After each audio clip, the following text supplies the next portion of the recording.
世界各大媒体对日本的报道，日本简报由6度简报6dobrief.com 制作。拜登说和中国习近平将会面，无论是否很快。路透社，美国总统拜登曾表示，他将在习近平与中国总统交谈，但他没有具体说明时程表。预计两位领导人将讨论几个问题，包括贸易、气候变化和人权问题。然而，近年来两国之间的紧张关系一直很高，特别是在中国对待少数民族和 COVID-19 起源等问题上。在广岛峰会上，日本将推动反对核武器，但世界不同意。华盛顿邮报，世界各国领导人齐聚广岛参加七国集团峰会，日本正在主办该峰会，其目标是推进首相岸田文雄的无核武器世界梦想。七国集团召开之际，世界上最大的核大国在乌克兰战争、扩散威胁和气候变化等问题上的冲突日益激烈。这座纪念碑严酷地提醒人们，在拜登总统的监督下，威胁越来越大，并正在向他施加压力，要求他对抗拥有核武器的对手推进裁军事业。历史学家之间仍在争论，即投掷炸弹是美国结束战争和防止更多死亡的必要行动，还是要求道歉和后悔的不合理暴行。然而，在广岛，许多人只是专注于防止再次发生的必要性。瞧，拜登对广岛的访问将包括会见原子弹幸存者，并参观纪念在爆炸期间及其后果中丧生的约14万人的纪念碑。主办七国集团对日本来说越来越重要，因为它受到许多激增的核发展的冲击，并且是唯一一个成为核武器目标的国家。日本官员希望这一刻能引起特别与拜登的共鸣。拜登在某种程度上对政治家来说是不寻常的，他在面对损失时公开表达同情。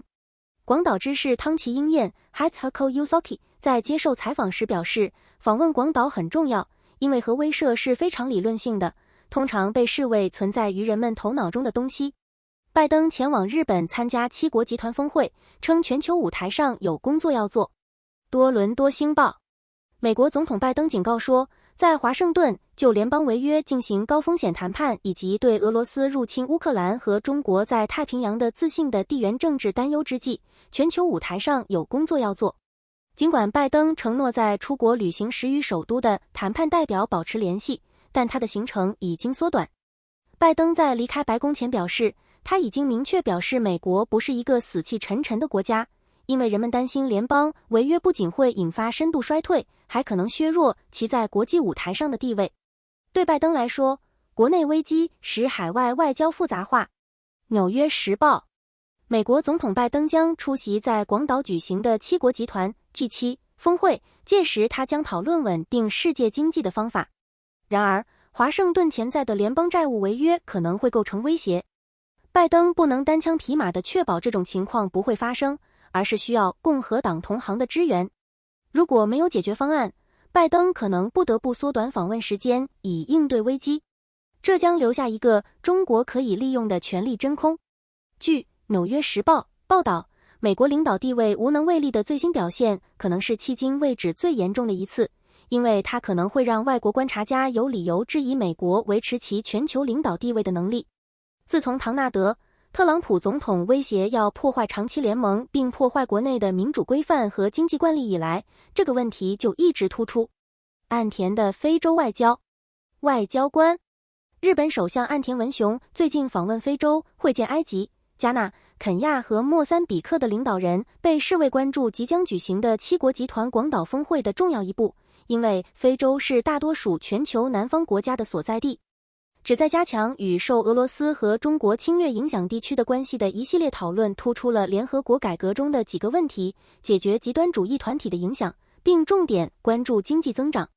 还承诺在今后3年内提供6亿美元，用于打击西非海岸不断壮大的极端主义团体。全球塑胶条约将考验日本的清洁形象。外交官，日本队将于2021年5月和6月在巴黎讨论的新全球塑胶条约的立场强调海洋垃圾，而不是严格的塑胶生产、回收政策和监管。虽然日本外观干净整洁，但其保持街道清洁的方法无效且对环境有害。日本只有 22% 的塑胶被实际回收利用，其中大部分是在热回收的旗帜下焚烧的，增加了化石碳排放，导致全球变暖。此外，日本回收的塑胶中有 40% 出口到马来西亚等缺乏垃圾填埋场等废物处理设施的国家。尽管如此，日本对该条约的公开立场优先考虑海洋垃圾，而不是更严格的塑料生产监管和实践。需要对塑胶生产和使用采取更强有力的方法，包括回收、减少目标和商定的全球规则，而不是自愿措施。日本航太局将从设得兰群岛发射，为英国提供重大推动。英国每日电讯，日本宇宙航空研究开发机构 JAXA 表示有兴趣使用康沃尔太空港作为其发射基地。科学部长乔治·弗里曼 George Freeman 也透露了其他几位热衷于使用英国设施的参与者，其中包括 Saxford Spaceport， 该公司希望在未来3个月内获得民航局的发射许可证。位于设得兰群岛的太空港计划今年夏天开始发射彩排，最初每年发射30次，最终可能会增加到50次。设得兰群岛与康沃尔专案一起，代表了使英国能够进入太空大国超级联盟的一步。Saxford Spaceport 首席执行官 Frank String 表示。日本简报，全球了解日本最快捷、简约的媒体。请通过6dobrief.com6度简报订阅。